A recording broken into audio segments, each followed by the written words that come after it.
And God said, "Let there be The light." Lord says, "Let my people go." I am the way and the truth and the life. No one comes to the Father except through me.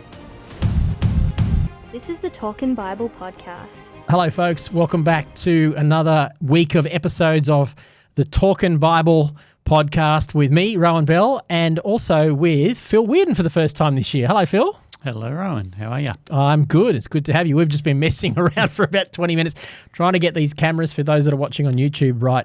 It seems like one day I'll be able to figure out how to get them all right. You were just one and then something else plays up. But Or you become so famous that you can employ somebody to do it. yeah, that's what I'm talking about. Let's go with that. So this week we are heading into Easter. We're doing two lots of episodes, recording late in the afternoon, early evening. Hopefully we can get 2 weeks worth of episodes done. But it's 2 weeks leading into Easter, isn't it? It is. Yeah. So we've got a variety of different Easter stories, kind of all out of order, and but all around the whole death, and many of them around death and crucifixion of Jesus, except for the odd one like this one. Yes. Today, the parable of the Good Samaritan. A very well-known story. It only occurs in Luke, doesn't it? It does. It does. So, kick us off. Where did you want to go with this one? What have you got on your plate? In your book? My book of words.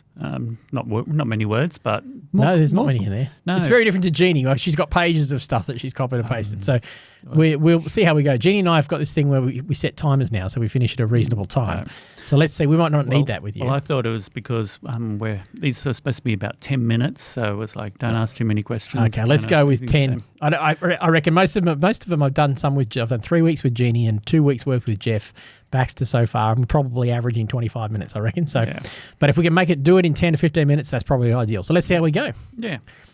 So my parable of the Good Samaritan, most people people who've been around the church life have probably heard it. It's a pretty popular one. Yeah, famous one. Yes, and probably heard it in preachers who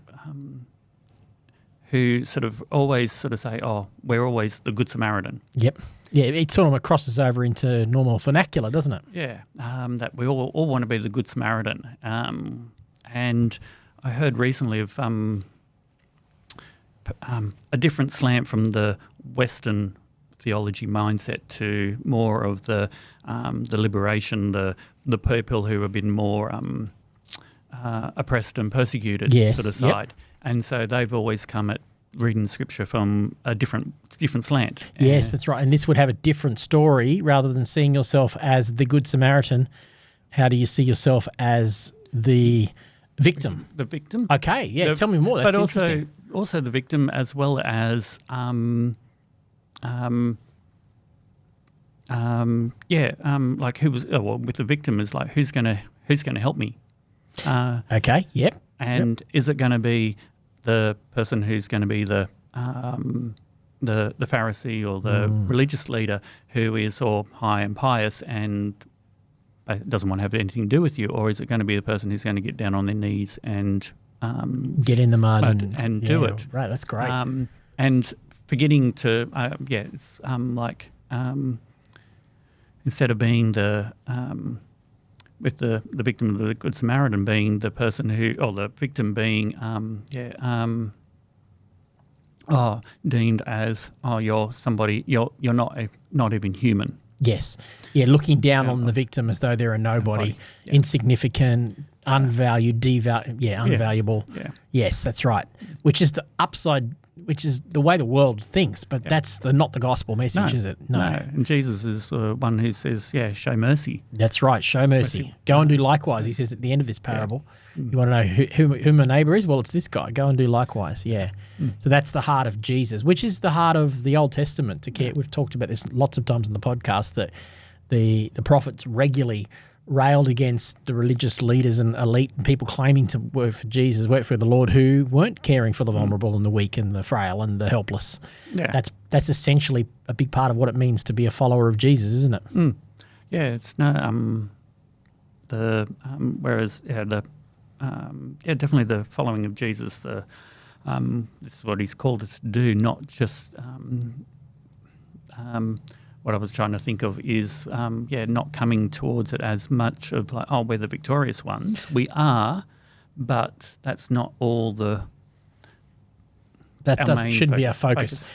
otherwise we end up elitist. Yes. Like we're the special ones, and somehow we become self-righteous, I suppose. I mean, that's what Jesus is referring to in this parable, is the Pharisee, the religious person, the priest and the Levite, those who you would think had it all together, and yet they weren't the ones who did what God required. They weren't loving their neighbour, were they? Yeah. And it just reminds me of back in the, I'm going to say like the, at least in the 80s, 90s, where growing up in the Christian church, it was like we were the better people. There was an elitism. We were the better people, and everybody else is going to hell and they're dirty, rotten sinners. It came across in bumper stickers like, Christians aren't perfect, just forgiven, which has an element of truth to it, except that even came across as elitist. A person who reads that thinks, well, what you're not saying, it doesn't come across like you're saying you're not perfect. It really is kind of saying, well, we're elitist.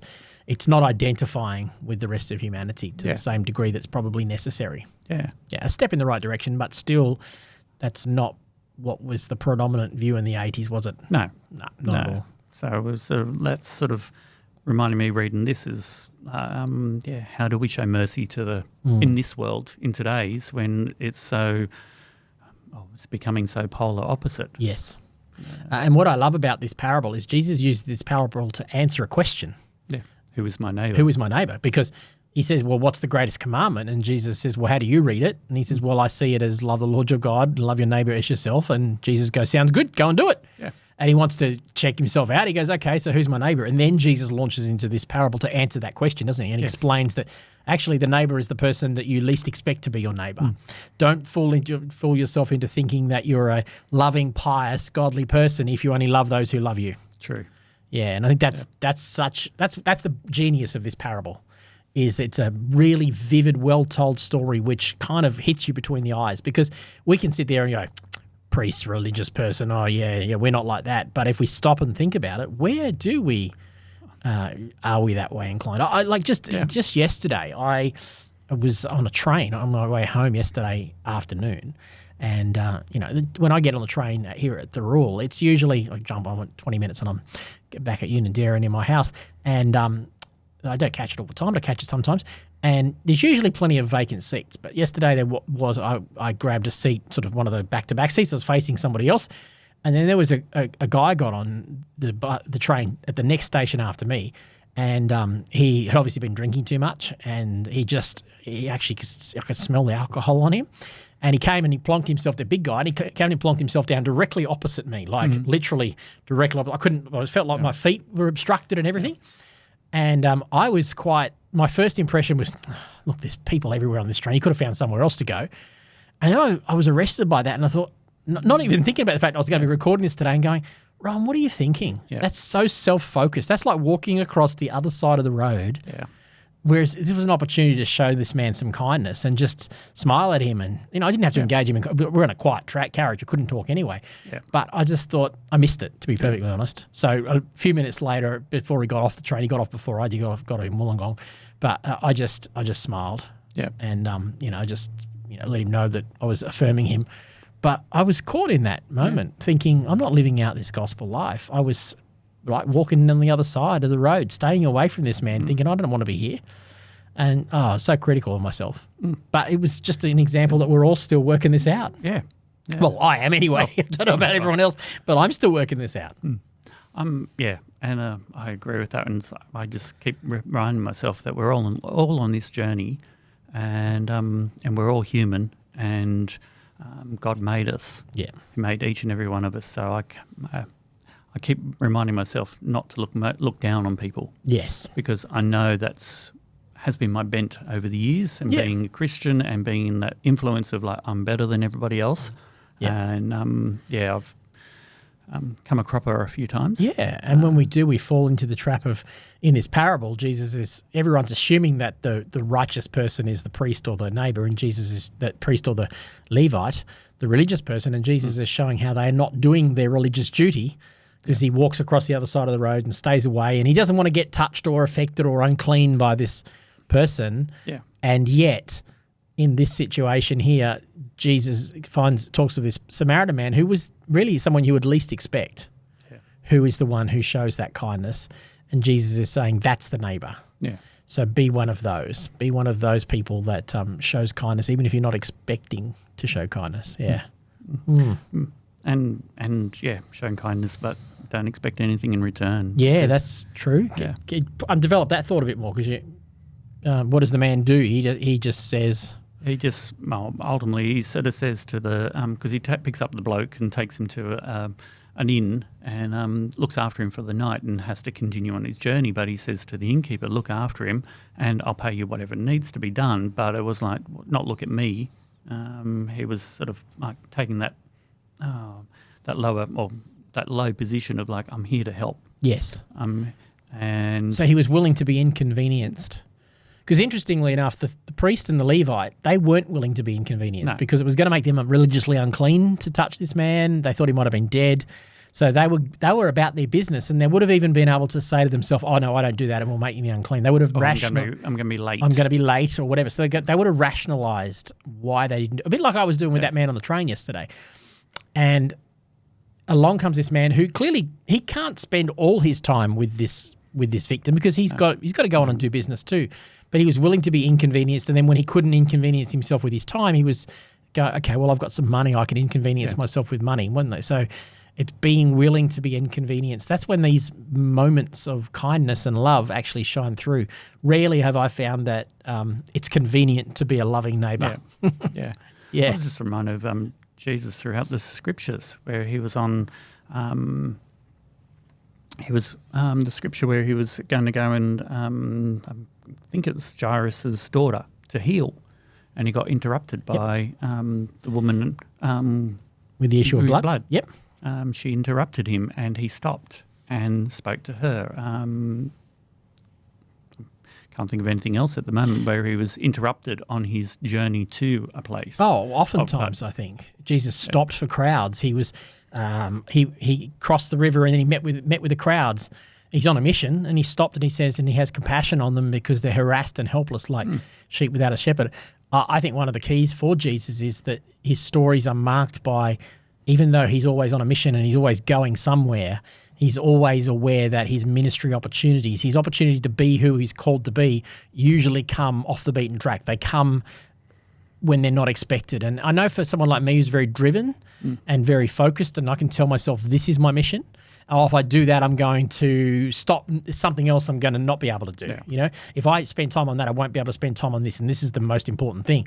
I can reason that away, and yet I need to balance that against the human need and the fact that there's never going to be enough of me to go around, but faced with what can I do about the need that's right in front of me right now? That's the one I can address, not the one that's down the track, the one right now. What can I do to be the hands and feet of Jesus in that situation? I think that's it's a valuable, reflective challenge, and it's the sort of thing for me, we have to do it like every week. I have to go, Lord, this week, make me like the Good Samaritan and help me to not be the man who walks across the other side of the road and stays away from them. When I see the person in need, Lord, let me be Good Samaritan this week. Because if I just pledge to do that for the rest of my life, I know myself, I won't be able to do it. But if I say, hey, I'm going to do that for this week or this day, I'm expectant, I think I could live that way. Yeah.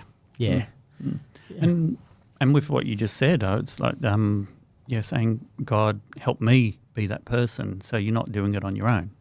Good point. You're doing it with doing conjunction it with the Lord. With Christ. Yeah. So it doesn't have to be a burden or a hard thing. It might be a hard lesson when you sort of say, well, I could have done it better. Yeah. But that's how we learn. That's how we grow, I think, I'm just thinking about, I remember a series that Pastor Paul Scanlon did back when he was pastoring his church many years ago. It was called Inconvenience Me. It was a theme that they did in their church. And the idea was, would you be willing to be inconvenienced for 15 minutes a day? And be on the lookout for when God might open up an opportunity for you to spend 15 minutes doing something loving that is not convenient, and how that would be an open door to these kind of moments. And to be honest, when you stop and think about it, that's what gospel life should be about. Should be, yes. Yeah. That's how we love our neighbour.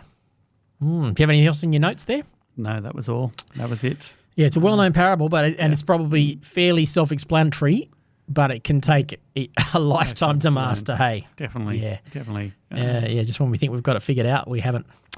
All right. Well, tomorrow we're talking Last Supper. I think we're getting into some of the Easter stories. So thanks for being with us today, everyone. We'll talk to you tomorrow. See you soon.